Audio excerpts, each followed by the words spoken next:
Então,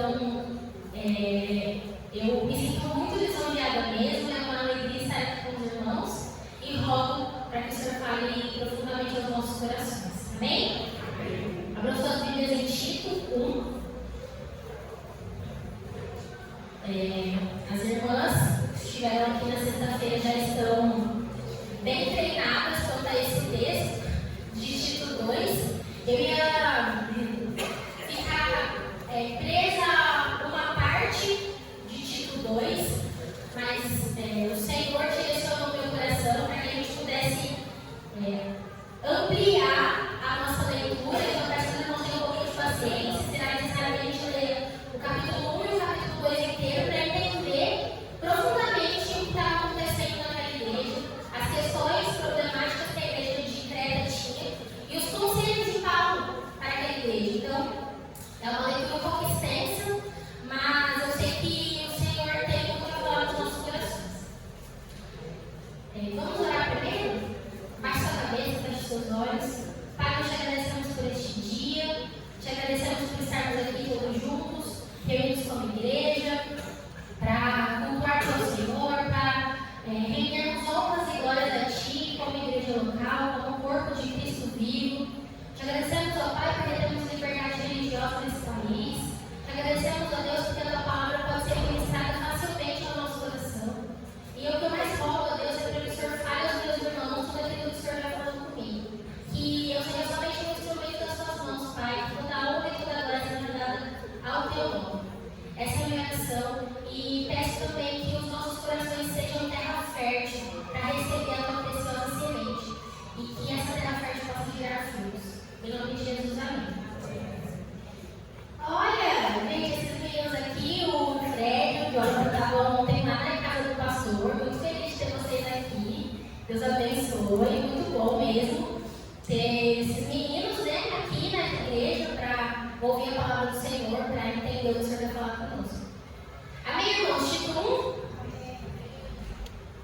Esse celular aqui eu estou com uma outra versão, eu vou precisar dele para algumas pontuações, então eu vou usar o celular para outra versão da Bíblia. Então vamos lá. A minha versão é um pouquinho diferente, mas os irmãos conseguem me acompanhando.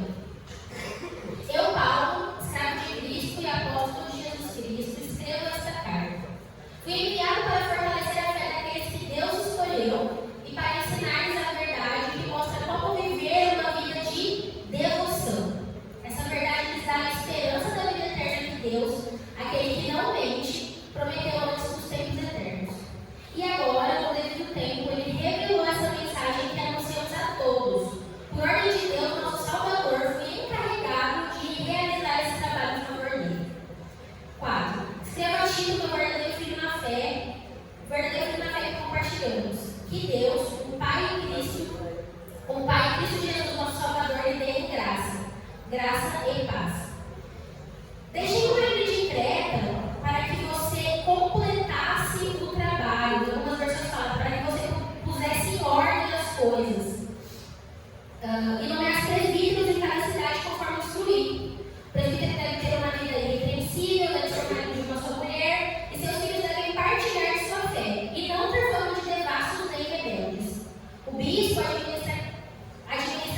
devoção, enquanto aguardamos esperançosamente o dia que será revelada a glória de nosso grande Deus e Salvador Jesus Cristo. Ele entregou sua vida para nos libertar de todo pecado, para nos purificar e fazer de nós, seu povo, inteiramente dedicado às boas obras. Ensine essas coisas e encoraje os irmãos a praticá-las. Corrija-os com autoridade. Não deixe que ninguém ignore o que você diz ou que ninguém o despreze. Amém? Amém, irmãos. É uma leitura meio corrida, né? São muitos pontos. Mas eu precisava ler toda a carta não, mas os 2 primeiros capítulos para que a gente pudesse entender o que estava acontecendo em Creta. Creta é uma ilha da Grécia, onde as pessoas eram extremamente perversas, pervertidas, devassas, mentiosas, preguiçosas. Vocês podem olhar, até no capítulo 1, versículo 12, tem uma olhada, Paulo está falando, né, que um dos cretentes até fala, né, os cretentes são mentirosos, são feras terríveis, comilões preguiçosos. É isso mesmo. Então, eram pessoas, a devassidão, eram pessoas devassas, pessoas promíscuas. A imoralidade reinava em Creta. E aí Paulo envia Tito para Creta, e aí ele escreve essa carta para orientar Tito para como liderar, né? Como pastorear aquela igreja, a igreja de Creta. Essa realidade é muito diferente dos nossos dias, né? Hoje estamos vivendo dias em que a iniquidade, a promiscuidade impera na sociedade.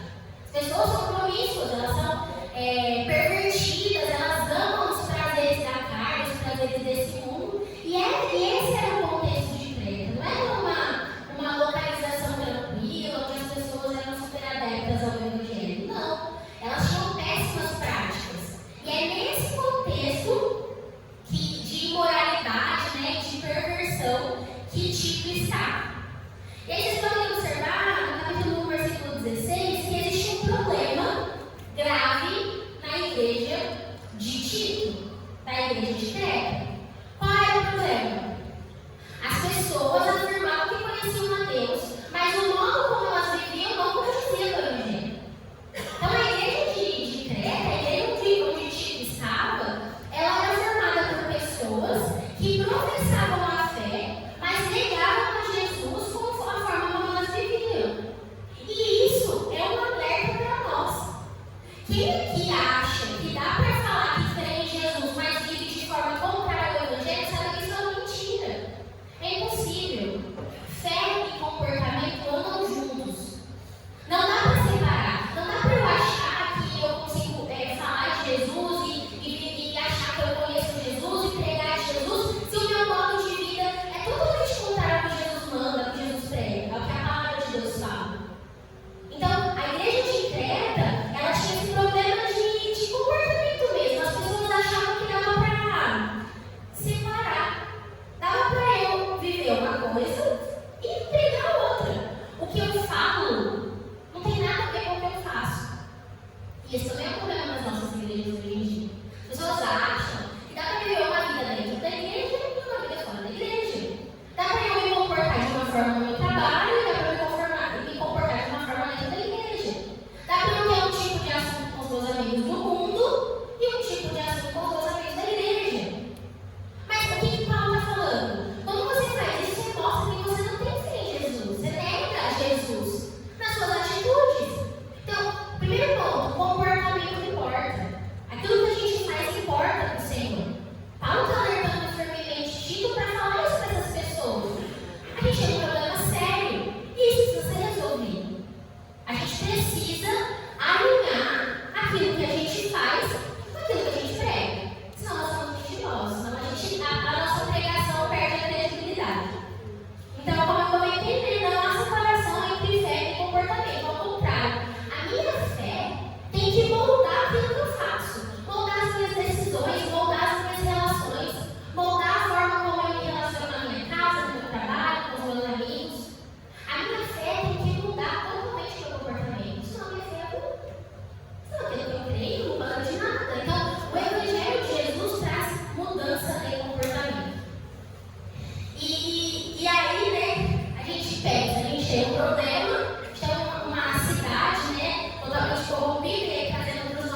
essa doutrina das Escrituras. Se vocês forem no capítulo 2, é por isso que eu queria que a gente lesse tudo, é que uma coisa está ligada à outra. Capítulo 2, o versículo 1 já fala, né? Mas, quanto a você, né, pregue essa doutrina, que as suas palavras, né, que o que você ensine seja de acordo com essa doutrina.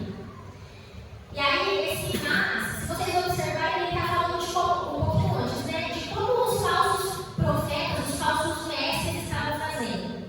Qual era o tipo de ensino que essas pessoas estavam dando dentro da igreja? Qual era o tipo de conversa que esses falsos profetas infiltrados estavam falando? Ele vem como mas. Na língua portuguesa, né, a mas é uma conjunção adversativa, da ideia de oposição, ideia contrária. Então eu estou discorrendo sobre uma ideia, e aí eu vou falar uma coisa que se opõe àquilo. Então o que Paulo está falando? Título, pregue a palavra. Se atenha, que o seu ensino esteja totalmente, reflita totalmente essa doutrina. O ensino de Tito deveria refletir essa doutrina. Então, a forma de combater isso é a pregação da palavra, é o ensino da sã doutrina. E aí, essa sã doutrina ela é detalhada no capítulo 2, de 2 a 10. Paulo agora está mostrando para os crentes em Creta como é que eles deveriam viver, o que é que eles deveriam fazer, como é que eles deveriam se comportar. Então, os crentes em Creta, eles deveriam ter um comportamento diferente. Eles deveriam fazer coisas diferentes. É isso que Paulo está falando. Então, até aqui ficou claro? Sim? Sim. Acho que eu estou falando muito rápido, mas a gente precisava entender qual era o contexto daquela igreja, qual era o problema, onde elas estavam, qual era o problema e como a gente vai tratar esse problema. Então, agora, a gente vai discorrer sobre comportamento. E aí, vocês vão perceber que Paulo gastou um tempo descrevendo realmente o comportamento que ele espera das diversas classes dentro da igreja. Então, homens maduros, homens mais velhos, mulheres maduras, mulheres recém-casadas mais jovens, moços mais jovens, trabalhadores, né? Ele fala de escravos, mas são os trabalhadores, as pessoas que trabalham. Então agora a gente vai entender um pouquinho o que é que Paulo orienta para a igreja. Sei que maio é o mês da família, e a gente precisa entender que as famílias fortes formam uma igreja forte, uma sociedade forte. Mas muitas vezes, o nosso comportamento enquanto família, enquanto homem, enquanto mulher, não tem nada a ver com o evangelho. Não tem nada a ver com aquilo que a Bíblia fala. Então, às vezes a gente acha que está adorando a Deus, mas a gente está negando o evangelho de Jesus. A gente está totalmente distante, aquilo que a gente faz é totalmente incoerente com a palavra. Esse é o alerta de Paulo para Tito, para a igreja de Creta e para nós hoje. Como é que os homens devem se comportar? Como é que as mulheres devem se comportar? Como é que os jovens devem se comportar? É isso que nós vamos aprender. Então, versículo 2, capítulo 2, versículo 2, ele se refere aos homens mais velhos, estendendo um pouquinho, né? Abrindo um pouquinho esse significado. Homens maduros na fé. Homens maduros dentro da igreja. Como é que eles devem ser? Primeira coisa que eles devem ser temperantes, moderados. Vocês podem perceber que moderação é uma palavra que aparece para quase todas as classes. Então, aparece para as mulheres também, para as mulheres mais jovens também, para os homens. Moderação, temperança, exercitar o autocontrole. E aí eu ia falar isso na parte das mulheres, mas eu vou falar para os irmãos também. Os homens mais velhos da igreja, eles precisam ter um comportamento diferenciado. Os homens maduros da igreja não podem ser impulsivos. Aqueles homens que bateu, levou, falou, já era, já foi e bate. A gente tem a falsa ideia de achar que essas pessoas são as pessoas fortes, né? A pessoa que tem resposta para tudo, que tem argumento para tudo, que ganha qualquer tipo de discussão. O que Paulo está falando para Tito é que os homens mais velhos, eles devem ser temperantes, moderados. Eles devem ter autocontrole. Queria indicar esse livro para os irmãos, ele chama Pirâmide da Sabedoria. E tem uma parte que ele cita Jonathan Edwards.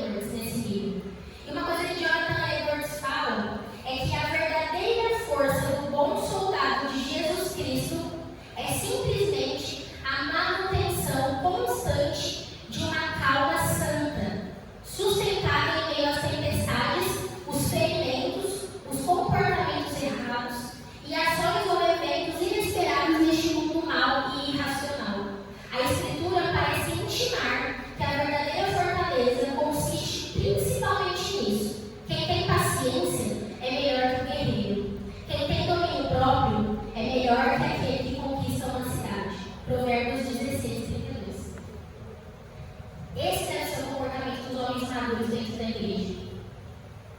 Moderação, temperança, autocontrole.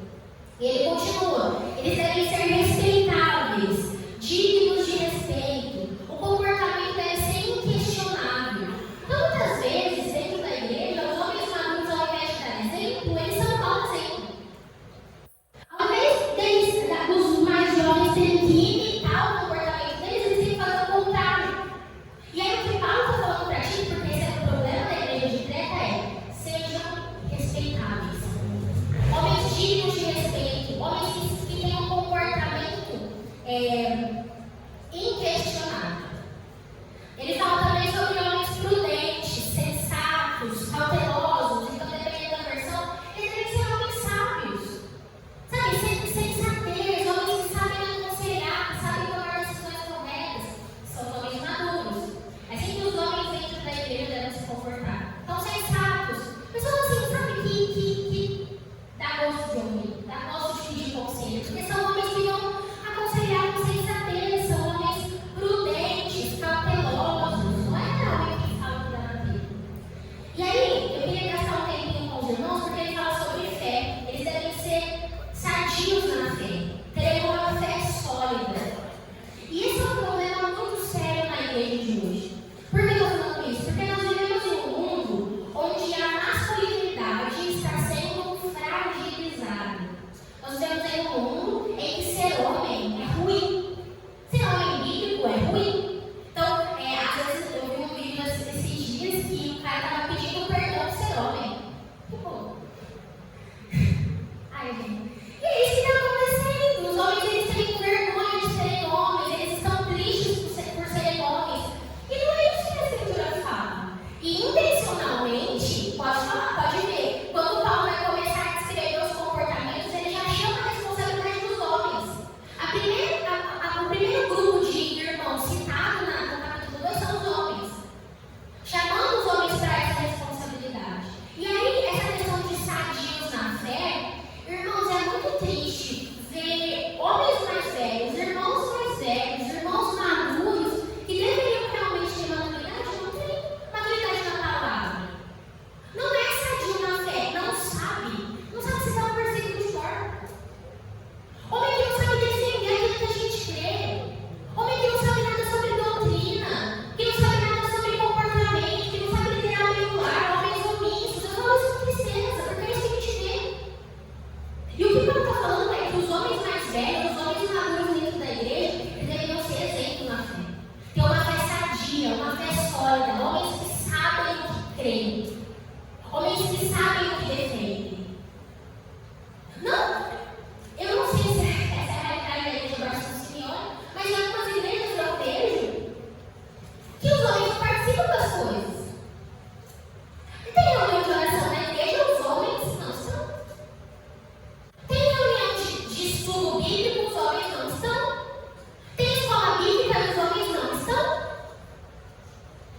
Os homens deveriam ser os primeiros. Os primeiros. E Paulo está falando, gente, nada na Bíblia é por acaso. Então Paulo ele já chama a responsabilidade dos homens, é o primeiro grupo. Então ele fala: homens, sejam assim. Então, os homens maduros da igreja, eles devem ter uma fé sadia, uma fé sólida, eles devem ter exemplo. Como é que o homem vai ser sensato, respeitável, se ele não conhece as escrituras? Se ele não sabe o que a Bíblia fala? Não tem como, não tem como. Então todas as características estão ligadas à fé sadia. Ter uma fé sólida, saber aquilo que crê. E aí, né, cheios de amor e paciência. Eles devem ser exemplos também do amor e da paciência. Que é uma coisa que tem se perdido. As pessoas vinculam masculinidade à grosseria. Então, a masculinidade forte é um cara burrão, que é grosso, um cara que fala grosso e trata mal. E não é isso. Os homens, eles devem levar em consideração como exemplo a liderança de Jesus. Os homens devem liderar com amor.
perceber que a Bíblia, ela vai totalmente contra a cultura. E ela não vai contra a cultura de hoje.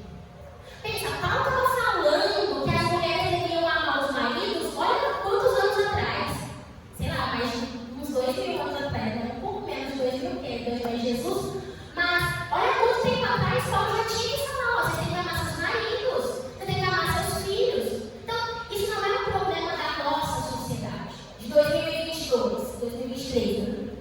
É um problema da sociedade como o ser humano.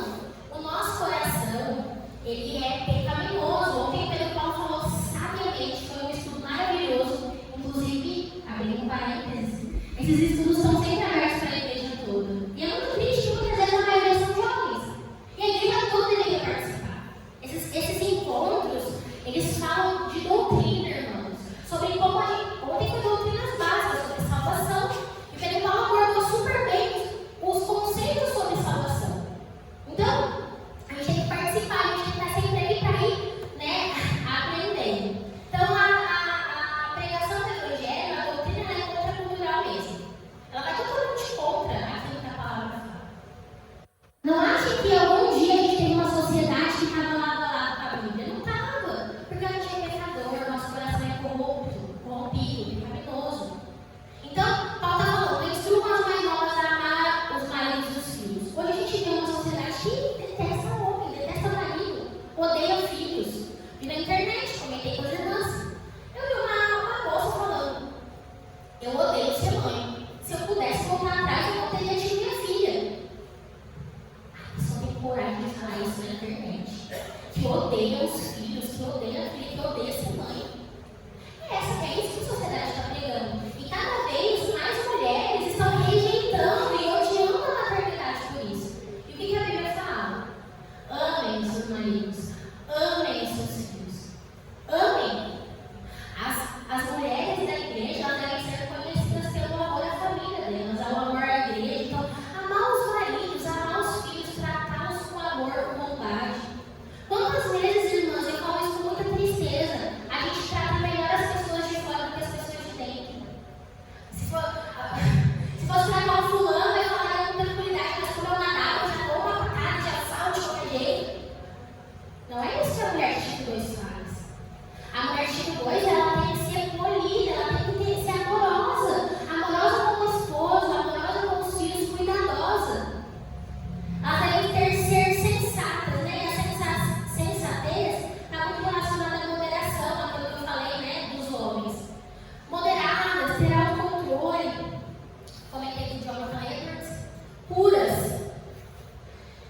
E a pureza, ela muitas vezes está relacionada somente à promiscuidade.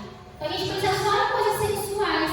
Mas um sentido também de pureza, aplicado a esse texto, é que as mulheres elas devem pensar nos outros com piedade. Então elas devem ser puras de mente e coração. Como? Pensar nas pessoas com piedade. Quantas vezes acontece alguma coisa e a gente rapidamente faz uma leitura de cenário? Ah, porque o fulano fez isso por causa daquilo e aquilo outro, e aí, de repente, você já julgou meio mundo por um negócio que você nem sabe qual é o motivo. Um problema desse tamanho vira enorme na mão de uma mulher que não é sábia, uma mulher que não se comporta como o tipo 2 fala. Então, as mulheres elas devem pensar nos outros com piedade. A minha sogra comentou, né, na sexta-feira, que a gente deveria a gente usa a nossa melhor régua para o nosso comportamento e a pior régua para o comportamento dos outros. Então, quando acontece alguma coisa, eu sempre acho que a intenção do outro foi a pior e a minha intenção é sempre maravilhosa. Não, eu nunca quero amar as pessoas. Não, eu nunca faço, porque imagina eu. E na verdade, a gente deveria fazer o contrário. A nossa melhor régua deveria ser para os outros. E a pior deveria ser nossa, porque nós sabemos como o nosso coração é. Nós sabemos que o nosso coração é orgulhoso, rancoroso, que cria mágoa mesmo. Nosso coração é pecador, irmãs. E às vezes a gente se comporta como se a gente fosse ótimo, né? Imagina. Eu? Jamais. Não, nunca pensei isso, nunca faria isso com você. Então, usar a melhor régua para os outros e a pior para a gente. Pode perceber que os relacionamentos vão melhorar. Bondosas, né? Elas mais uma vez falam de bondade, de serem sujeitas ao marido, sujeitas ao marido mesmo. Bondosas, não saber fazer o bem. E aí é a parte que as mulheres choram. Sujeitas ao marido. Ai, meu Deus. É fácil? É fácil, irmãos? Não, né? Vou contar para vocês. Eu vou voltar no João aqui.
desculpa para agir com autoritarismo. A Bíblia manda uma liderança com amor, né? A liderar como Jesus. Isso é uma responsabilidade muito grande.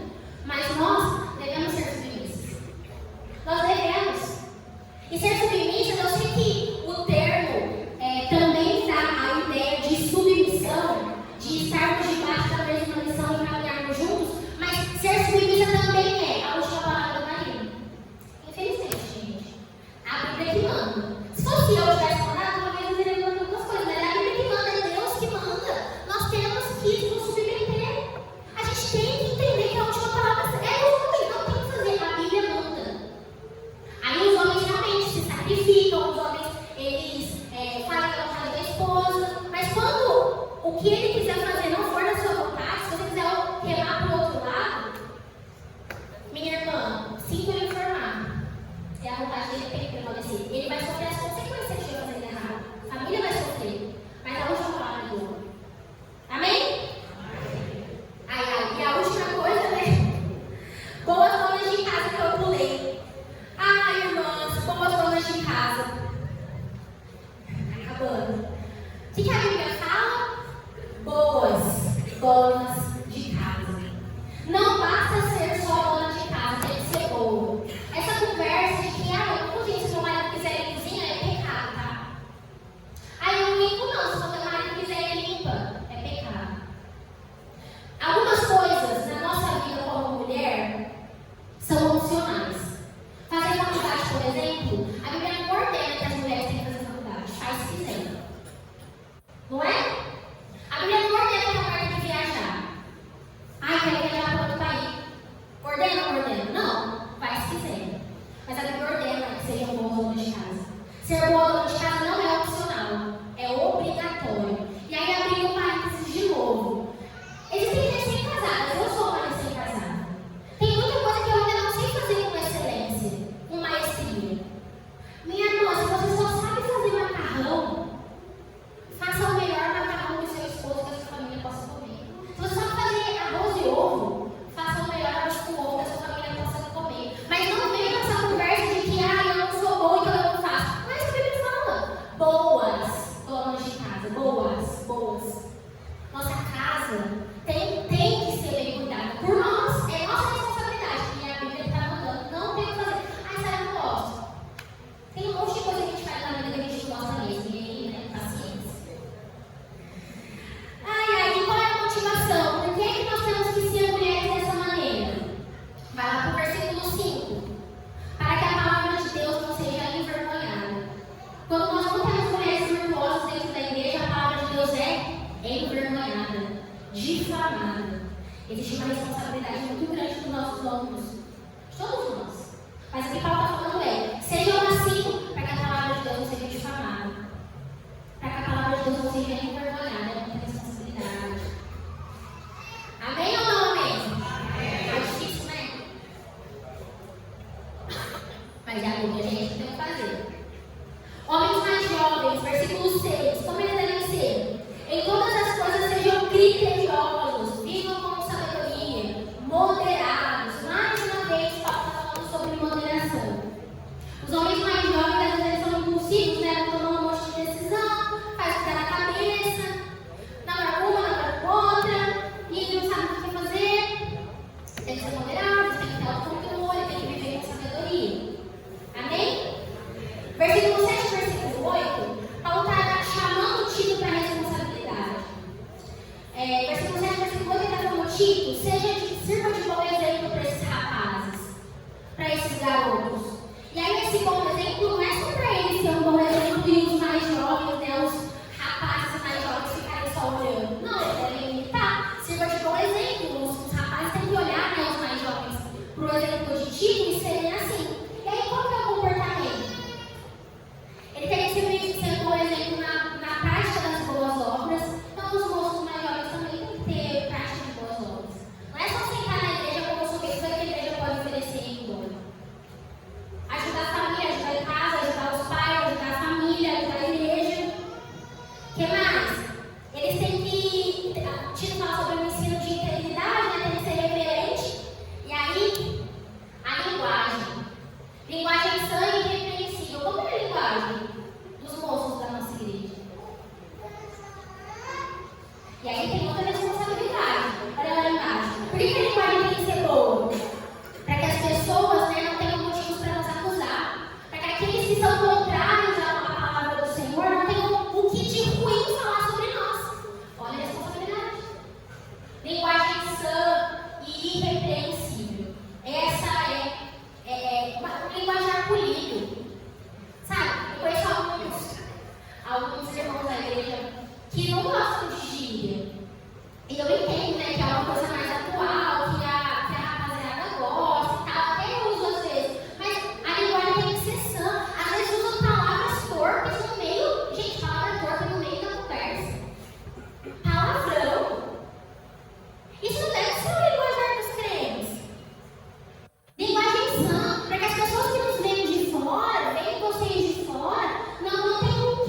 Por que pessoas depravadas, imorais, podem olhar para a Escritura e saber que isso é possível, que essa transformação de vida é possível?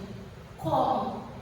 Como a gente olha para mulheres iníquas, mulheres imorais, mulheres devassas, homens mentirosos, preguiçosos, iníquos, perversos, pervertidos. Como é que a gente pode olhar para isso e pensar como é possível essa mudança de comportamento? Versículo 15 nos responde, por causa da... Versículo 15 não, desculpa. Versículo 11, por causa da graça do Senhor. É por causa da graça do Senhor que esse comportamento se torna possível para nós. A graça de Deus que foi revelada e a todos traz salvação. É essa graça salvadora. Como é que a graça foi revelada? Na cruz. Jesus Cristo morreu por nós. E porque Jesus Cristo morreu por nós, esse tipo de comportamento se torna possível. Porque não é por causa do que a gente faz, mas por causa do que Cristo fez por nós. E o trabalhar do Espírito Santo muda o nosso comportamento. E aí, dia a dia, nós vamos nos aproximando das mulheres e dos homens de instituições. E aí eu só quero abrir um parênteses. Ontem o Pedro falou sobre o universalismo. E tem muitos hereges que usam esse texto, esse versículo, só esse versículo, para falar que todo mundo vai ser salvo. Então, a graça de Deus salvadora se revelou, né? A graça de Deus salvadora se revelou e a todos traz salvação, que veio salvar a todos. O Hernandes Dias Lopes, ele explica de uma forma bem clara o que isso significa. Todos. Você pode perceber que Paulo está falando de diferentes tipos de pessoas. Então não dá para tirar um texto do contexto, a heresia nasce, não tem como. Então, diferentes tipos de pessoas. Classes, homens, mulheres mais jovens. Ele que está falando a todos é qualitativo, não é quantitativo. É todos os tipos de pessoas, não tem acepção de pessoas. Então, independe da raça, da cor, do gênero, do sexo, né? Da classe social, a todos os tipos de pessoa, a graça traz salvação. Não é a todo mundo, não é que desde Adão até o último homem todo mundo vai ser salvo. A Bíblia não se contradiz, irmãos. Se você olhar no versículo 1, Tito 1, ele está falando sobre os eleitos, sobre os escolhidos de Deus. Então, a Bíblia não se contradiz. O todos ali não está falando de quantidade, está falando de qualidade, de tipo de pessoa.